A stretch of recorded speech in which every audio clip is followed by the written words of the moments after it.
Viva! Olá, Luís Mateus, jornalista, cronista, criador de opinião, colunista, agora também coordenador da Bola TV, também num projeto que eu imagino que tenhas no coração chamado Mais Futebol e que foi um projeto diferente. Trabalhas na Bíblia dos jornais desportivos. O que é que te fascina no futebol? Olha, primeiro agradecer-te o convite, por poder estar aqui e poder falar um pouco sobre aquilo que me apaixona, que na realidade não é o escrever livros, embora adoro escrever, é sobretudo escrever sobre futebol e o futebol em si. O que é que me apaixona no futebol? O que é que me apaixona no jogo? Não sei dizer, acho que é algo que nasce connosco. Acho que quem começou por gostar de jogar acabou por gostar de ver. Tu jogavas em miúdo? Joguei bastantes anos, portanto foi uma... Já agora em que posição? Onde é que tu jogavas? Eu acho que só não joguei guarda-redes e a lateral esquerdo. De resto acho que passei por todas as posições, mas gostava de ser número 10, obviamente. Isso claro. também me liga, era a estrela dos anos 80, 90. Todos queremos ser o Rui Costa, não é? De alguma maneira, Sim, número 10. O Rui Costa foi Maradona, o meu ídolo em Portugal durante muitos anos. O Diego Armando Maradona, o meu ídolo de sempre e o jogador mais talentoso, mais genial que eu já uma vez vi pisar um relevado de futebol. Não vamos fugir daqui. Sim. O que é que tinha de tão mágico, o que é que tem de tão mágico estes jogadores como o Diego Armando Maradona? Eu acho que para mim, acho que a sua criatividade, a forma de inventar espaço, a forma de inventar jogadas, a forma de inventar coisas impossíveis, a mim pessoalmente há quem tenha como ídolos os avançados centros que marcam muitos golos. Há quem tenha ido como ídolos, embora se calhar porque jogaram nessa posição defesas centrais ou defesas laterais ou médios defensivos. Para mim, no meu tempo, o número 10 era a grande figura do futebol. No meu tempo de adolescência, de infância, o grande jogador de futebol era o número 10. É o jogador do último passe, é o jogador da jogada mágica, é o jogador de fintar meia equipa adversária. Agora isso já não é assim, não é? Agora o espaço roubou-lhe essa capacidade. Os jogadores são muito mais reativos do que criativos, ou seja, são obrigados a pensar 10 vezes mais rápido do que eram obrigados no passado. A pressão obrigou-os a ter muito menos tempo para decidir. Hoje o tipo de futebolista que existe é completamente diferente. O que os treinadores exigem do jogador é completamente diferente. Maradona, por exemplo, no Mundial 86 tinha uma equipa que o protegia, ou seja, ele podia aparecer em qualquer lado do campo porque tinha Batista, tinha Henrique, tinha Giusti, tinha uma série de jogadores, Alarticochea, tinha vários jogadores que podiam, de certa forma, compensar os buracos que ele deixava em campo. Esse Mundial também, se calhar, é específico, porque com o calor do México, muito provavelmente a pressão não é tão forte, tão exigente, claro. E o jogador tem mais espaço e mais tempo para respirar, embora não tenha, o clima não o deixe respirar, mas tem as outras coisas com que pode respirar. Portanto, esse tipo de jogador, de facto, já deixou de aparecer, começou por ser encostado à esquerda, sobretudo porque o lado esquerdo do futebol sempre foi o lado criativo e o lado direito, o lado mais defensivo. Então porquê? Historicamente sempre foi assim. Era o interior esquerdo que descia para... Porque estão lá os canhotos ou não? Ou um canhoto e um destro igual? Não necessariamente, porque esse é o lado criativo. Era considerado o lado criativo dos esquemas táticos dos primórdios, e assim ficou ao longo de todos os tempos. O número 8 está do lado direito, o número 10 está do lado esquerdo e o trinco está no meio, naquele famoso 4-3-3. Isso é uma coisa fascinante pensar, ver isso. A derivação, porque no início era o 2-3-5. Ainda antes era muito mais, não é? Dois defesas, três médios e o resto lá à frente. Com um avançado centro, dois interiores, um de cada lado, e depois os extremos. Portanto, a primeira grande revolução do futebol, além dos central-halves que acabam por ser uma meia revolução, é a descida de um desses jogadores para a posição 10, o Ideguti, o número 10 da Hungria, por exemplo, o Matthias Sindelar da Áustria nos anos 30. Portanto, são esse tipo de jogadores que descem no terreno e acabam por ser os dois grandes organizadores, e acabam por ser preferencialmente mais sobre a esquerda, até porque os canhotos não eram assim tão frequentes, ou seja, o destro jogar pela esquerda tem maior visibilidade para depois organizar. E, portanto, mas lá está, aquele fenómeno que nós hoje vemos dos jogadores que tecnicamente, primeiro que têm uma escola desde pequenos, hoje vemos os grandes jogadores serem quase ambidestros. Sim, mas pelo menos naquilo que são, enfim, as despesas correntes do jogo, o passe e recepção ali a 20, 30 metros, praticamente os jogadores hoje jogam com o pé esquerdo porque com o pé direito, tem que o fazer. Sim, o básico sim, depois nota-se dificuldades ao nível do remate, a nível do cruzamento ainda, ou seja, não são completamente ambidestros. o pé cego evoluiu muito ao longo dos anos. Ou seja, os jogadores são mais... É um diferente tipo de jogador. Acho que se perdeu muito com a perda do futebol de rua. Os tempos são completamente diferentes do que eram na altura. Na altura os miúdos jogavam na rua, nos empedrados, nas calçadas, contra os lances, e isso dava-lhes ressaltos que os obrigava a reagir com o corpo de maneira diferente. Ou seja, tornavam-se muito mais espertos, muito mais inventivos, muito mais criativos, muito mais tecnicamente dotados do que hoje em dia, em que essa parte da rua desapareceu. E agora são jogadores robô? São jogadores mais formatados. Eu lembro-me, por exemplo, o Bergkamp contou uma história. O Bergkamp, grande jogador holandês, um dos melhores de sempre da história da Holanda. Obviamente que Cruyff está lá em cima, mas O grande Cruyff. o grande Cruyff está lá em cima por muitos motivos, não só pelos motivos enquanto jogador, mas enquanto treinador, como enquanto treinador influenciador também, não é? de futebol.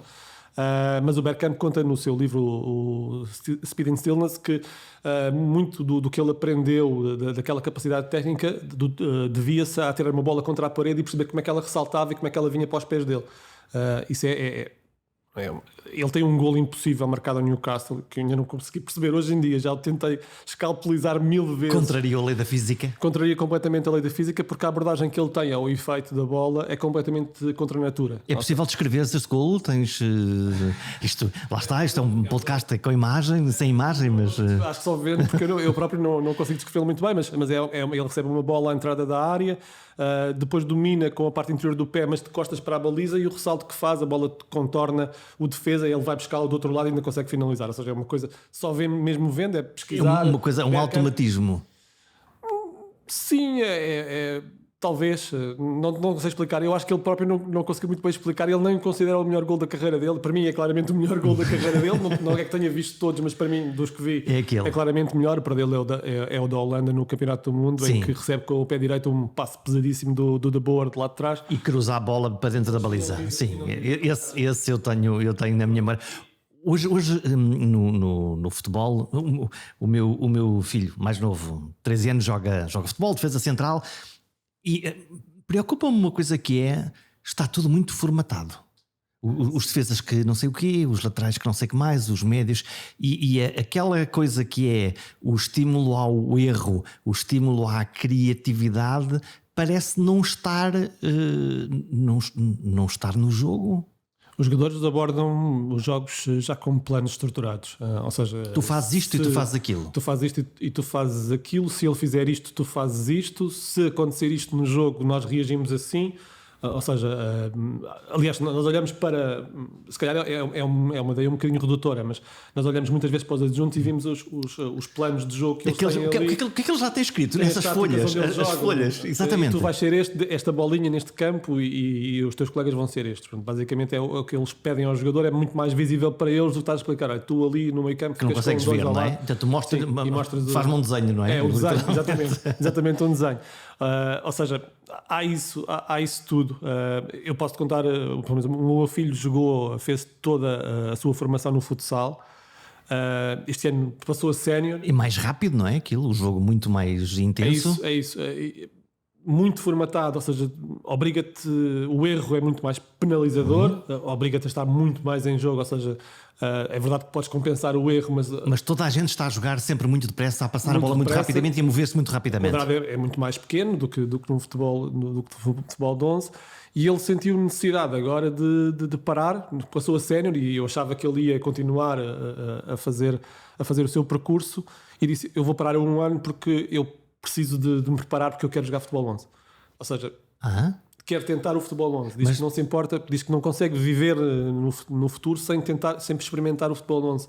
Porque ele acha-se que é mais criativo do que aquilo que o jogo lhe dá, que o futsal lhe dá. E no futebol de 11 há, mesmo com esta rapidez toda, há um pouco mais de tempo, um bocadinho mais de espaço para poder jogar, e por outro lado, um jogador toca pouquíssimas vezes na bola durante um jogo, não é? Aquilo são poucos minutos naqueles 90 que cada um joga, não é? Jogas muito mais tempo sem bola. Praticamente o futebol hoje em dia é um futebol sem bola, não é? Precisamente porque não tens espaço. Obriga-te a tocar na bola muitas vezes para agora hoje chama-se reciclar a bola, não é? Reciclar a posse, para ajudar a equipa a respirar. Reciclar a bola. Reciclar a posse, neste caso. Dar tempo à equipa para se reestruturar em campo. Por exemplo, o Guardiola tem um método, ou seja, isto é tudo, a fronteira sempre não é muito rígido, não é? Mas tem um método que a equipa só pode arriscar um passo de ruptura ao fim de 15 passos. Ou seja, isto é baseado na lógica de que a equipa tem de estar preparada para perder a bola. E estar sempre no sítio certo para poder reagir à perda. Para reagir à perda, exatamente. Porque estando ao fim do 15º passo, ou 14º, quando a equipa se sentir confortável que está bem posicionada, então pode arriscar esse passo de ruptura, porque o risco depois defensivamente é menor. Obviamente que isto, pronto, é uma ideia de um treinador. Ele tem coisas muito curiosas. Os livros que o Peter Nau escreveu sobre a carreira dele na altura do Bayern Munique tem coisas extraordinárias da forma como ele divide o campo nos treinos, divide o campo em vários retângulos e obrigar que nenhum jogador esteja na mesma linha do mesmo retângulo, ou seja, é uma coisa muito, muito, muito, muito rígida e se calhar exemplifica da melhor forma o futebol hoje em dia, ou seja, o futebol é isso, é uma ocupação de espaço para reduzir o espaço ao adversário e aumentar o espaço para ti. O que é seguramente, lá está, o Guardiola agora também beneficia daquela coisa de ter um porta-moedas cheio para poder ir buscar os jogadores que quase que queira, não é? O trabalho, por exemplo, com o nosso João Cancelo é uma coisa extraordinária. Quer dizer, João Cancelo, tu és defesa de direito ou esquerdo, mas depois aquilo, ele não parece nada um defesa, pois não. A teoria eu acho que se o Guardiola pudesse, jogava com 11 médios. Acho que a ideia dele no campo todo. No campo todo. Um pouco contrariado este ano com a presença do Viking, do robô, do Haaland. Inacreditável, também vamos falar sobre ele. Eu acho que ele sentiu ali a necessidade de mudar um pouco o seu próprio chip, ou seja, de acrescentar ali qualquer coisa ao seu modelo de jogo que não tinha antes e que o mantém longe de conquistar uma Liga dos Campeões por outra equipa que não o Barcelona, porque ele conquistou a Liga dos Campeões pelo Barcelona.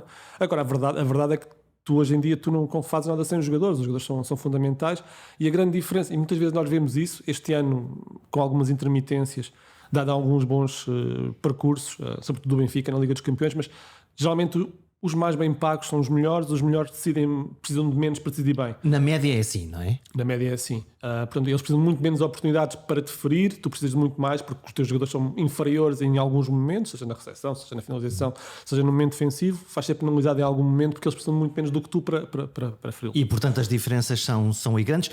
Falas-me do Haaland, Viking grande, é um Viking, literalmente. E depois impressionante a capacidade, lá está, de acertar na baliza, que com aquela... é para quebrar, para partir os recordes todos? Diria que sim. Acho que há dois jogadores que o podem fazer. Acho que para já o Haaland tem a atitude certa em termos mentais.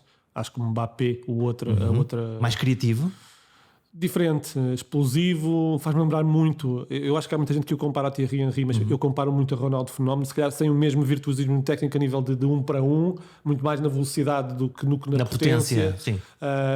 Mas faz-me lembrar muito o Ronaldo Fenómeno pela capacidade de castigar a defesa, castigar o adversário, de aparecer em zonas de finalização. Sim, acho que o Haaland estará para bater todos os recordes. Acho que dificilmente o Mbappé terá tanta capacidade finalizadora como... Posso gostar mais do Mbappé do que do Haaland? Pode-se gostar mais do Messi do que do Ronaldo e para às vezes possa... É um jogo difícil, não é? Fazer comparação, porque, em primeiro lugar, é um jogo de equipa e a seguir fazer uma comparação entre supra-sumos é muito difícil, quer dizer, é quase injusto, não é? Eu acho que quem viveu esta era, já que falei em Ronaldo e Messi, ou podemos falar de Haaland e de Mbappé, acho que quem viveu esta era, acho que tem que estar feliz por ter vivido, por ter tido o prazer de ver dois futebolistas completamente diferentes, que tiveram alguns pontos em comum no passado, mas hoje em dia são diametralmente opostos. Dois magníssimos jogadores, dois candidatos a melhores jogadores de todos os tempos. Para mim, Maradona é intocável por tudo e mais alguma coisa, mas estarão lá. Mais do que Pelé? Mais do que Pelé, de longe. Mas eu tenho a felicidade de ter visto jogar Maradona e Pelé. Vi só em YouTube e jogos inteiros, é verdade, mas o futebol também era muito diferente. E é injusto comparar jogadores de eras diferentes. Mas Maradona nunca vi nada assim. A genialidade permanente, a forma como parecia que ia perder a bola e chegava sempre primeiro com o adversário. tinha coisas extraordinárias. O percurso que ele faz no Nápoles é assustador em termos visuais. Marca, faz golos praticamente impossíveis. Ele ganhou sozinho o campeonato, não é? Ganha praticamente sozinho o campeonato, tal como ganha com essa Argentina que toda a gente diz que era uma Argentina fantástica de 86.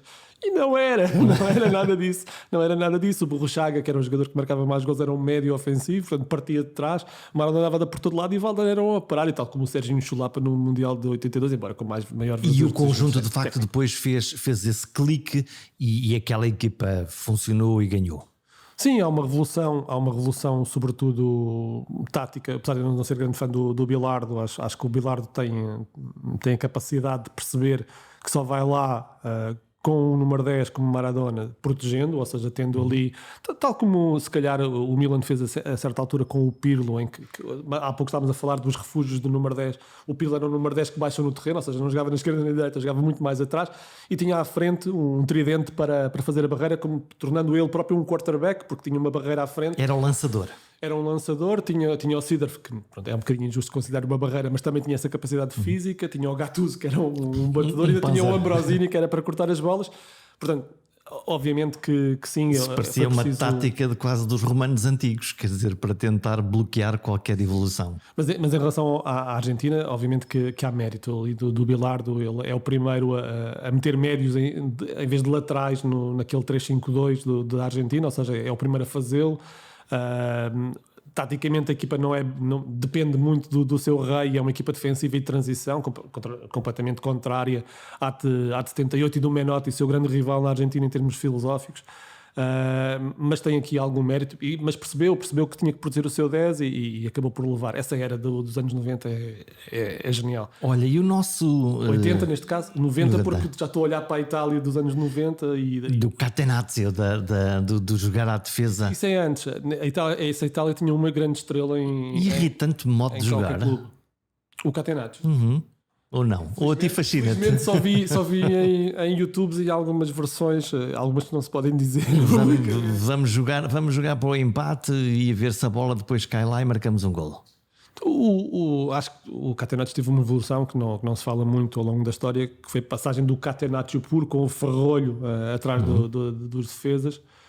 E que era até de certa forma assimétrico. Portanto, o lateral, não havia lateral direito, era um médio que baixava e descia para tornar aquilo uma equipa mais defensiva, e depois tinha um lançador, um jogador, um quarterback se quiseres, para lançar as transições. Para o Gioco à italiana, que era uma versão um bocadinho mais ofensiva, em que o líbero já saía a jogar, o líbero partia de trás o líbero, que no ferrolho é um elemento defensivo do jogo. Aqui o líbero no Gioco à italiana é um médio, é um defesa que sobra para o meio campo para organizar. Portanto, há aqui umas nuances.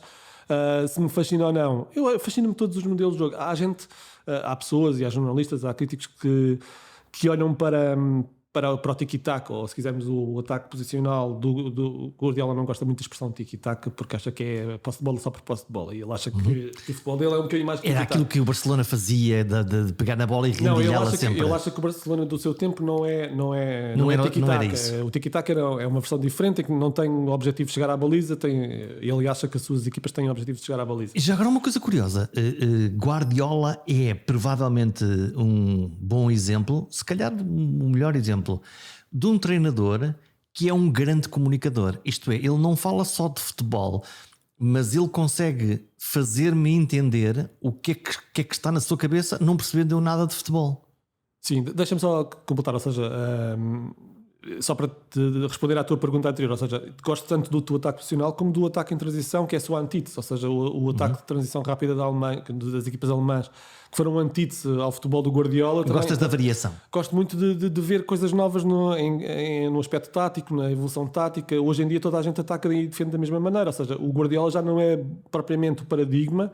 Agora o paradigma é se calhar o paradigma do Schmidt, o paradigma de vários treinadores. O Schmidt do Benfica, o treinador do Benfica. O Ten Hag tem o mesmo modelo de jogo, ou parecido, no mesmo nunca será, mas um modelo parecido, ou seja, muita transição, posse de bola e transição. O Tuchel tinha o mesmo modelo. Portanto, há aqui muitas variantes que surgiram depois. Em relação à capacidade do Guardiola comunicar, sim, obviamente que sim. Acho que há um momento da história nos célebres derbys mentais. Os mind games, não é? Do nosso Mourinho também, não é? Com o nosso José Mourinho, há um momento em que Mourinho faz uso de toda a sua capacidade de ferir ou tentar ferir nas conferências de imprensa. Também é brilhante nesse... O Guardiola era. Achas que ficou o quê? Ficou discreto, Mourinho? Não, acho que o Mourinho já lá vou. Já lá vou. Não, porque isso interessa-me essa maneira como... É um tema difícil de explicar assim. Ou seja, deixa-me só contar essa história. Ou seja, porque estamos a falar da comunicação do Guardiola. Sim, do Guardiola, sim. E o Guardiola, depois de várias conferências de imprensa a tentar puxar pelo Guardiola, o Guardiola vira-se numa conferência de imprensa: Mourinho é o puto amo, ou seja, é o chefe disto tudo, mas vamos falar em campo. E acaba por ganhar esse jogo e transforma tudo o que era. O Barcelona estava, não diria em crise, mas estava num momento difícil, e com essa comunicação o Guardiola consegue ter a equipa toda do lado dele e acaba por ganhar esse clássico e acaba por ganhar um ascendente muito grande sobre Mourinho. Quer dizer que a comunicação é ouvida obviamente no balneário pelos seus jogadores, é ouvida pela massa e é ouvida pelos adversários, e ela pode funcionar assim? Sim, eu acho que funciona muito mais do que aquilo que os treinadores pensam que funciona, mesmo assim. Acho que já há uma viragem, ou seja, acho que a forma como o Ruben Amorim comunica, por exemplo, é excelente. Eu gosto muito. Acho que é suficientemente calma para não ferir, ou seja, nunca fere o adversário, nunca coloca o adversário. E parece sempre honesta, não é? Quer dizer, é isso que eu quando ouço, o que digo é: ok, eu acredito neste teu ponto de vista, posso concordar ou não concordar, mas eu acredito no teu ponto de vista.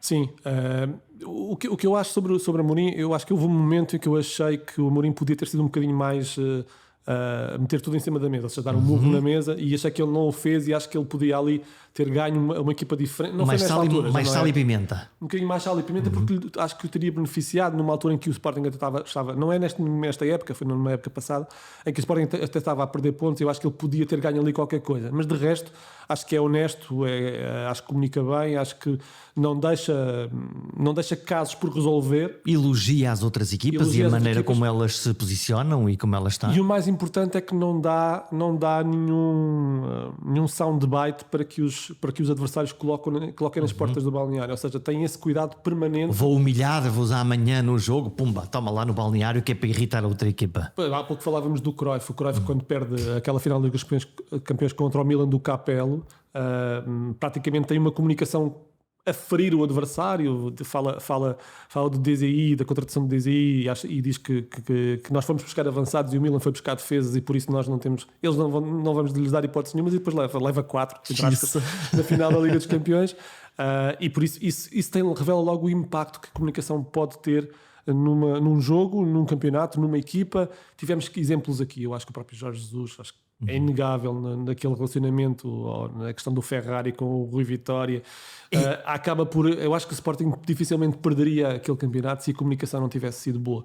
A comunicação é muito má e acaba por fazer unir uma equipa que estava despedaçada, o Benfica de Rui Vitória nessa altura, e acaba por recuperar o atraso que tinha para o Sporting e acaba por ser campeão. Acho que é o Jesus que perde esse campeonato, não é o Sporting. Acho que é o Jesus que perde claramente esse campeonato. Porque há um uso excessivo da palavra, não é? No fundo vais acirrar a outra equipa, vais motivá-la.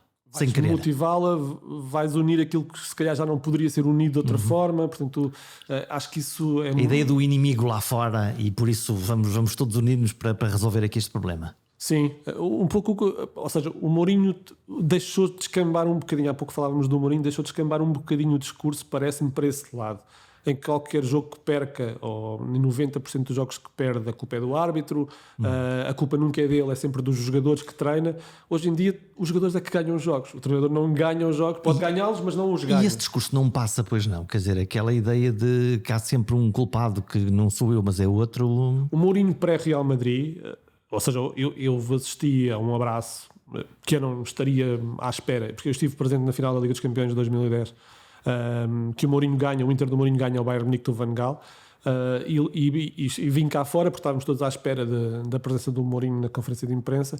Vim cá fora e reparei que o Mourinho estava abraçado ao Materazzi, que... Há uma fotografia sobre isso em que Materazzi está a chorar. Está a chorar convulsivamente. Os dois agarrados. Mourinho tocava como se calhar mais nenhum treinador do mundo tocava, não sei se toca agora, se calhar Klopp toca, nos seus treinadores, nos seus jogadores, ou seja, consegue fazer com que se calhar um Diego Milito seja que se considera o melhor avançado do mundo e marque golos numa final da Liga dos Campeões. Ele não é um mau jogador, mas consegue transportá-lo para esse patamar, conseguir levá-los aí.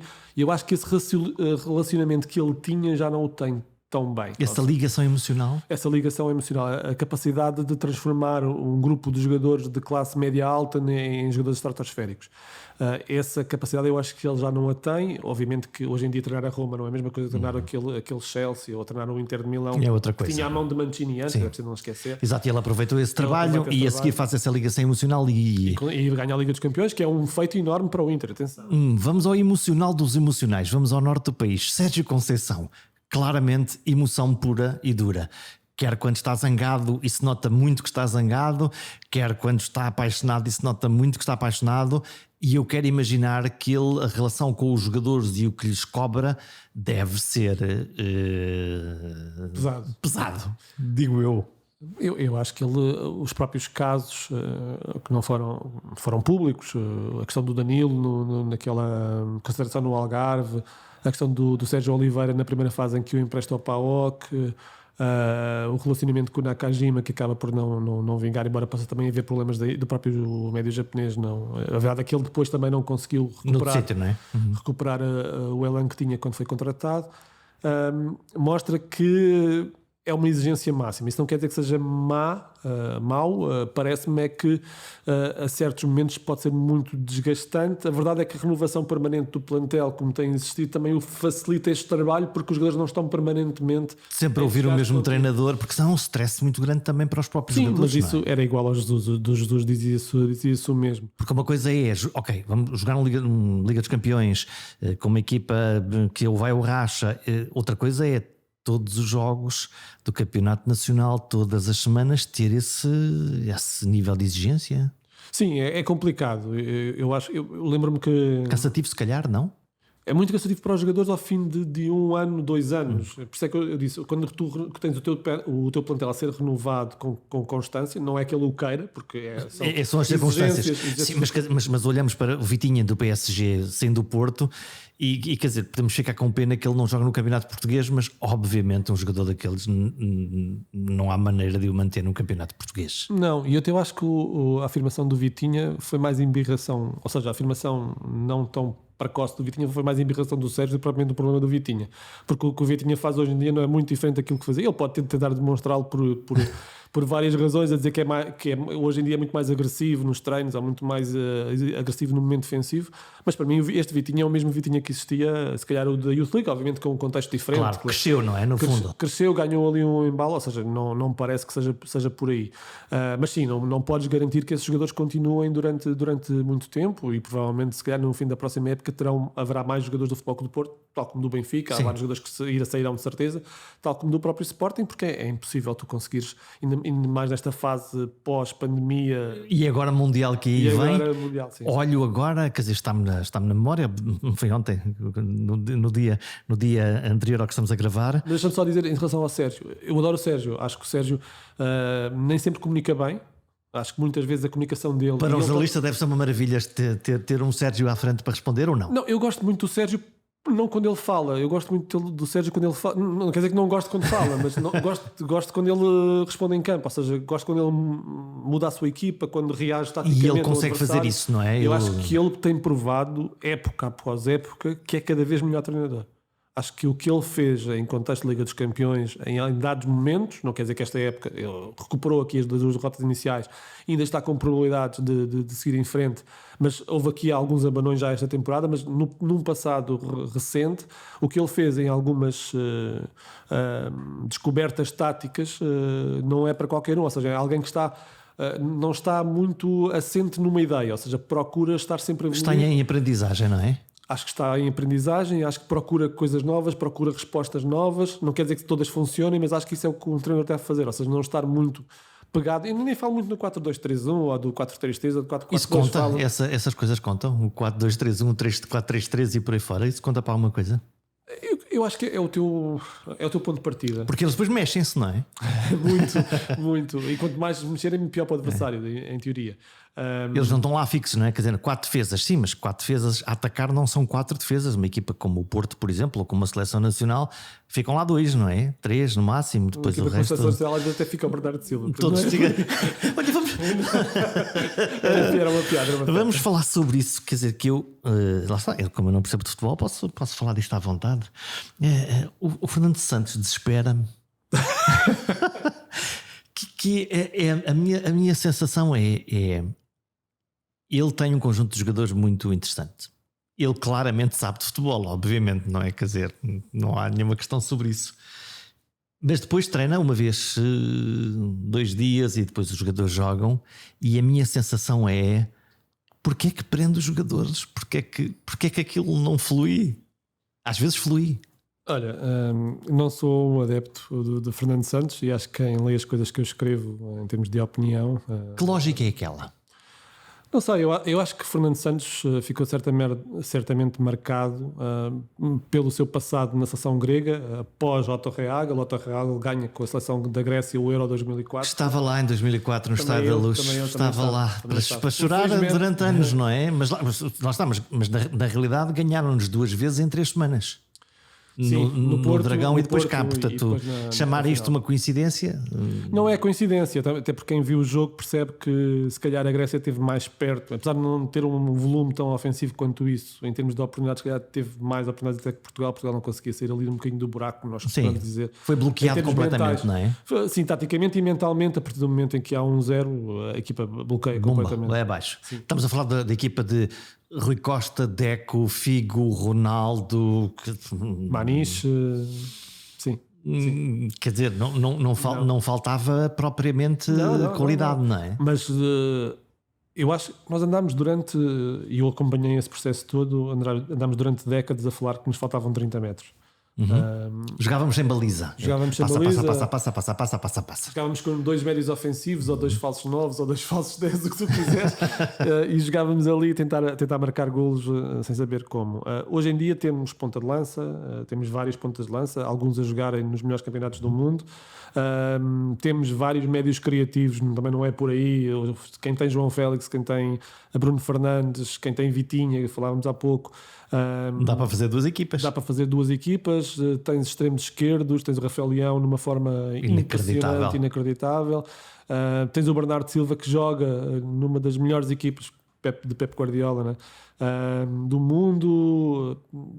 Acho que não tens centrais, mas aí a culpa também é um pouco de Fernando Santos, que este rejuvenescimento do setor não foi, de certa forma, feito como foi feito noutros setores, ou foi sendo feito, embora com resistência por parte de Fernando Santos, porque percebe-se que há aqui alguma resistência a coisas novas. Este miúdo novo do Benfica, que me parece extraordinário, não é? Para 18 anos.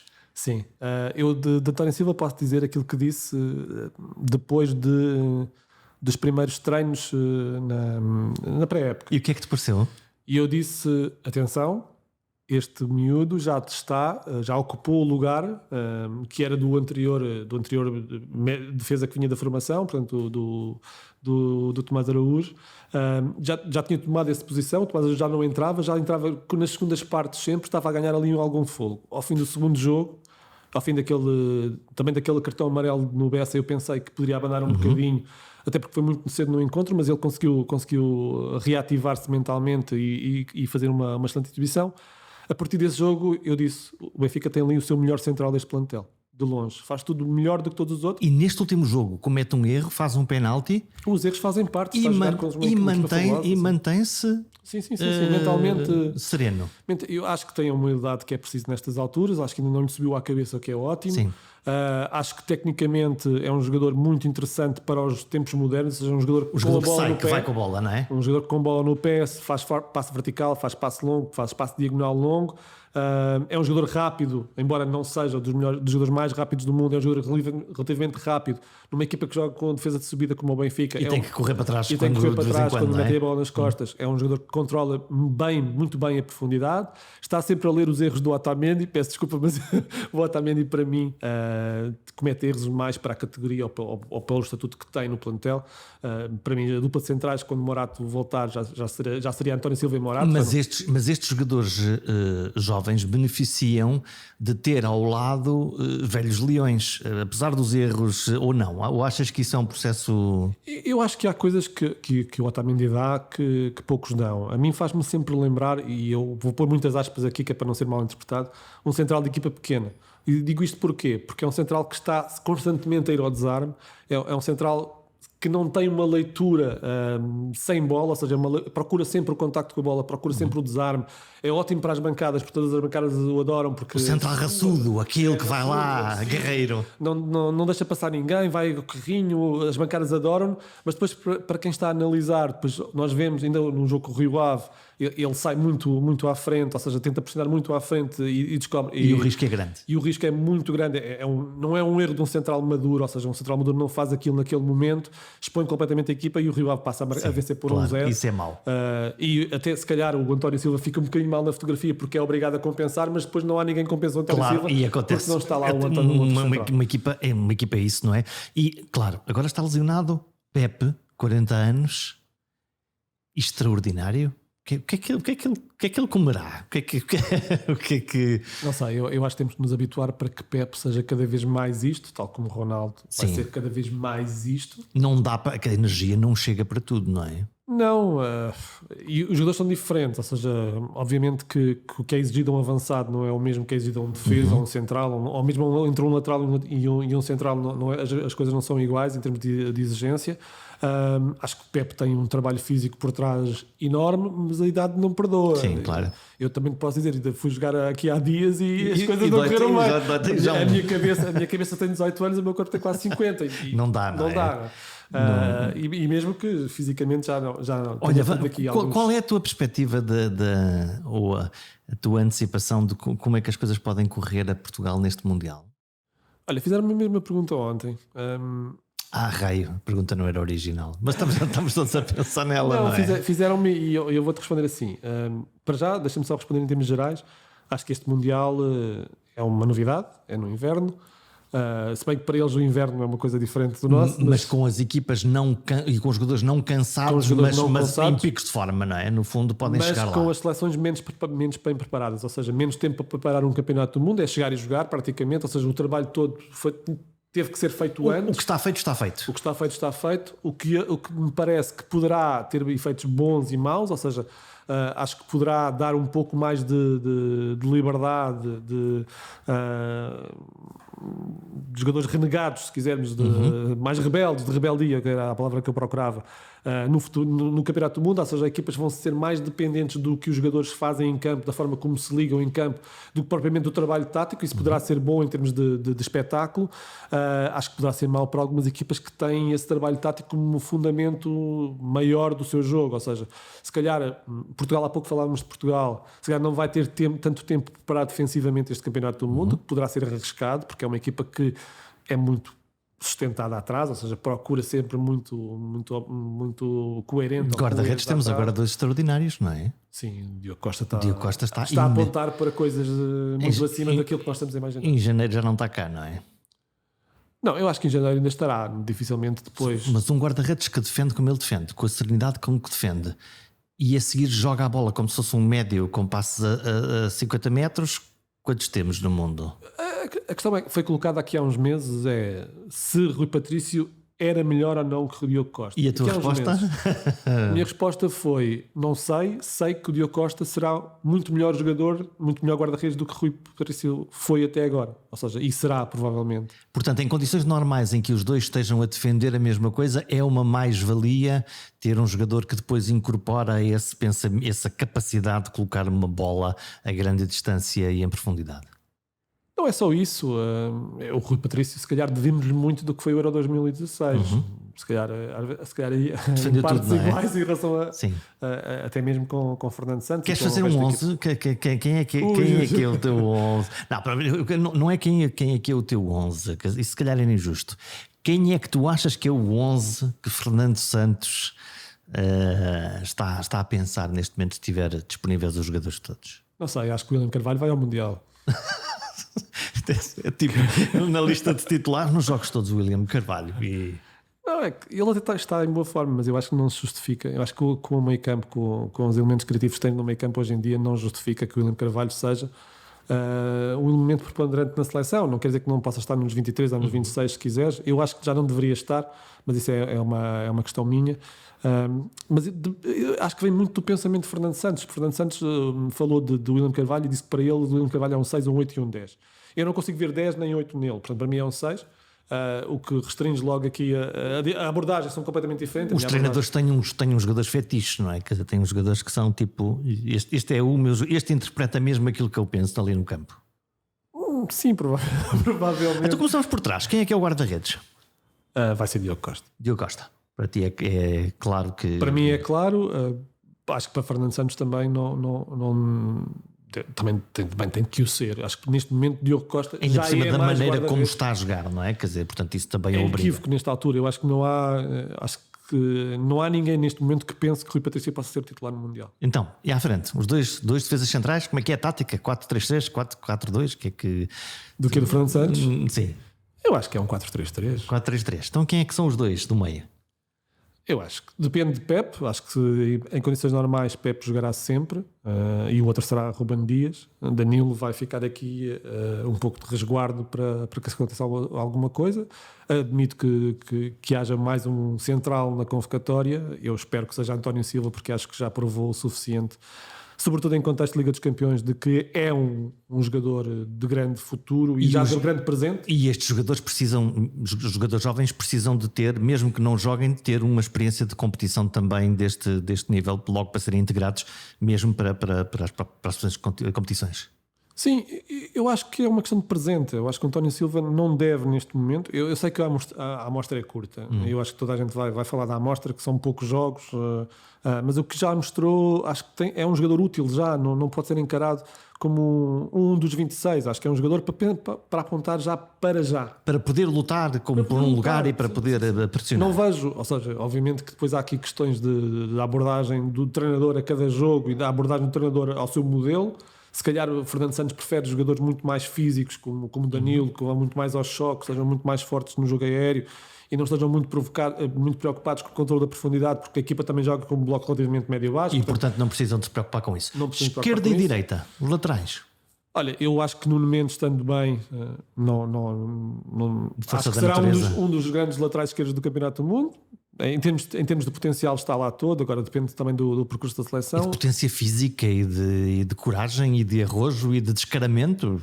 Tipo, sim, para ir, acho para ir. Que ele ainda pode ser mais, acho que o tempo vai dar aqui coisas que ele ainda não tem, mas claramente já é um jogador de grande qualidade e parece-me que, apesar de eu gostar muito do Rafael Guerreiro também tem esse problema, está muitas vezes muito tempo lesionado e também... Isso conta como é evidente. Isso conta, mas é um dos jogadores de Fernando Santos e acho que Fernando Santos não o vai deixar de fora.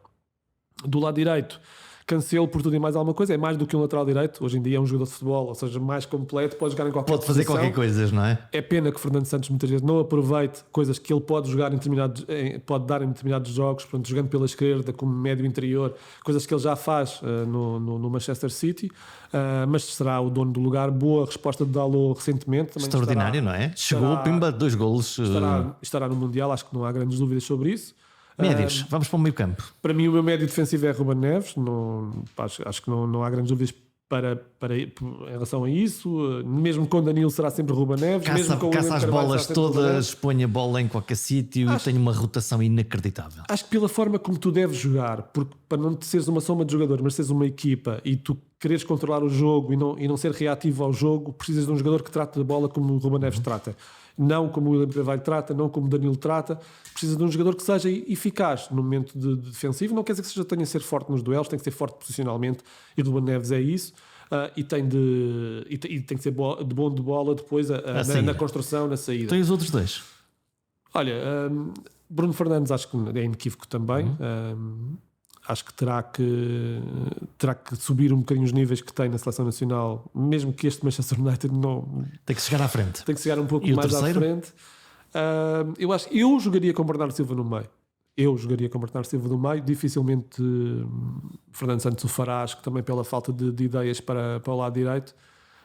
mas eu jogaria com o Bernardo Silva. Acho que o que ele acrescenta em termos de jogo, a forma como se desdobra, a forma como ocupa os espaços com bola e sem bola A também. inteligência, não é? Pura A e dura. inteligência, a criatividade, acho que poderá ser um bom apoio. Ou seja, o Bruno Fernandes se calhar não é o jogador de vir buscar a bola ao pé do Ruben Neves, mas se calhar o Bernardo Silva é esse jogador que vem buscar a bola e pode libertar o Bruno, que está mais perto do controla o adversário. timing da coisa, não é? Todo o timing está ali controlado com ele e isso é extraordinário. À frente, Olha, o Ronaldo acho que tem que jogar, não há grandes hipóteses. Ou seja, tem que jogar. É difícil dizer isto, mas não é possível não jogar com ele, é um bocadinho ao contrário, não é? eu acho que ele precisa de jogar no Manchester United Para rodar, isto é, para recuperar mentalmente. poder ser avançado centro ou ponta de lança, ou o que tu quiseres, ou o elemento do 11. E marcar um gol por jogo e está bem. Não, os golos para mim não dizem muito. Lamento muito, mas a minha abordagem ela tem a ver com o meu passado. Okay. Sou muito mais criativo do que finalizador. Mas desde que a equipa compense depois os golos que ele não marca, para mim está tudo bem. Ele fixa, tem uma capacidade de fixar, tem uma capacidade de motivar e tem uma capacidade própria. Acho que ele tem de aprender ainda a melhor forma de jogar em contexto de seleção, e não só, no contexto de Manchester United, com os colegas, ou seja, não ser só o jogador que procura receber o último passo, mas também ser ele parte da construção e libertar ele espaço para os outros aproveitarem. Acho que ele já tentou algumas coisas, seria injusto não reconhecer isso. Acho que Só que o nosso grau de exigência em relação a Cristiano Ronaldo é gigantesco, não é? A gente espera sempre que ele faça sempre coisas extraordinárias a todo o tempo e que resolva os problemas todos quando ninguém conseguiu resolver. Eu acho que isto é muito difícil de avaliar. Primeiro, porque eu acho que o passado não joga. O que joga é o presente e para mim isso é inequívoco. Muita gente diz que há uma falta de respeito enorme com o Ronaldo e pelo seu passado. Não, sim, é o tempo, não é? É o tempo. Ele está ou não está preparado para ser o ponta de lança da seleção no Campeonato do Mundo? Está ou não preparado para ser o ponta de lança do Manchester United neste momento? Se calhar com este golo e com a lesão do Marcial, provavelmente vai ser e vai aproveitá-lo e ganhar aqui o espaço que precisava de ter para sê-lo, tanto no Manchester United como na Seleção Nacional. Mas se não for, eu acho que temos que estar preparados para que Ronaldo não seja titular no Campeonato do Mundo. Temos de estar preparados. A seleção tem de estar preparada, tem que ter um plano B e tem que se construir também à volta disso. Quem são à esquerda e à direita? Se Ronaldo entrar, quem é que... Eu com muita pena minha, eu vou dizer isto e vai ser chocante. Para mim, o João Félix jogava sempre. Mas eu acho que é difícil no momento que ele atravessa no Atlético de Madrid e tem um problema parecido na seleção. Acho que dificilmente será a opção para este Campeonato do Mundo. Vamos ver se será alguma vez. Será o Joker, provavelmente, não é? Entrará sim. Eu acho que se nós pensarmos numa seleção sem Ronaldo, acho que João Félix deve ser o falso 9. Acho que é a melhor posição para ele em campo. Não há espaço para os 10. Aparecer ali em qualquer sítio, em qualquer momento e resolver. É um jogador muito inteligente a ler entre linhas, o que se calhar talvez o jogador mais inteligente do mundo, e isto também é polémico. A ler o espaço entre linhas, é um jogador que se movimenta muito bem, procura muito bem esse espaço, procura colaborar muito bem com a equipa. Tem tido o azar de não ter uma equipa que o lê, que o saiba ler aquilo que ele faz, tanto na seleção como no Atlético de Madrid. Mas sem Ronaldo, eu acho que ou Jota ou João Félix teriam que ter esse posicionamento. É preciso arranjar um espaço para o Jota. O Jota tem uma capacidade goleadora, sobretudo em contexto de seleção nacional, que não é normal. À direita não sei se será, portanto vou deixar aqui um lugar em aberto. Fica aí em aberto para à nós. Direita, Rafael Leão, à esquerda parece-me inequívoco, tem que jogar em qualquer uma máquina de momento. combate. Eu acredito que o Fernando Santos em algum momento, se Gonçalo Guedes for, estará com esse lugar mais ou menos previsto da direita ali para ele poder usar. Olha, estamos quase a fechar. Tu tens um livro muito grande que escreve as histórias do Eu preciso dizer mundial. que é um livro muito bom, mas não, é seguramente muito bom porque tem as histórias daquilo que marcou os vários campeonatos do mundo. O que é que as pessoas vão encontrar no teu livro? Olha, eu acho que é um livro que não procura substituir os vários livros que existem já há muitos anos no mercado. Obviamente que está mais atualizado que os outros. Acho que a abordagem é um pouco diferente dos outros livros. Acho que procura partir um pouco do Campeonato do Mundo, ou seja, partir do futebol para o Campeonato do Mundo, mas também do Campeonato do Mundo para o futebol. E nesse sentido parece que é uma abordagem diferente. Tem obviamente todos os resultados, todos os marcadores, as fichas das finais, tem tudo isso, obviamente não podia faltar. Tem as melhores histórias, tem histórias que provavelmente as pessoas não conhecem, que se calhar dizem respeito. Eu próprio quando pesquisei não conhecia. Por exemplo, os postes da final do Campeonato do Mundo de 78 estavam pintados com fumos negros. E eu não vi aquela imagem há muitos anos e fui pesquisar e percebi que aquilo tinha sido uma homenagem às vítimas da ditadura da Argentina, do general Videla. Portanto, ou seja, aquilo era uma homenagem um pouco fora dos olhares para os generais não perceberem o que estava a acontecer. Então pintaram na base dos postos ali fumos negros. Tem esse tipo de histórias, tem muitas histórias que as pessoas que não conhecem. E tem a evolução tática do jogo, acho que também é importante para as pessoas perceberem como é que o futebol evoluiu. Para estudar e para aprender. Para estarem para aprender. E eu acho que também, como este livro não foi escrito só agora, ou seja, teve um ano de trabalho, obviamente que sim, mas não foi escrito só agora. Foste escrevendo e agora fechaste com isso e tem tens esse teu textos que eu tinha conhecimento. escrito em vários outros sítios, no Mais Futebol alguns, foram revistos, foram recolocados, ou seja, tem essa abordagem que é um bocadinho diferente, ou seja, não é um livro escrito do início ao fim, é um livro que vai buscar coisas que foram vividas. E isso em alguns momentos também tem um pouco aqui a emoção, um pouco aqui a opinião, um pouco... E tenta-te aí dentro também. E tem-me aqui dentro, sim. Perfeito, muito bem. Muito obrigado, Luís Mateus. Muito obrigado pela conversa.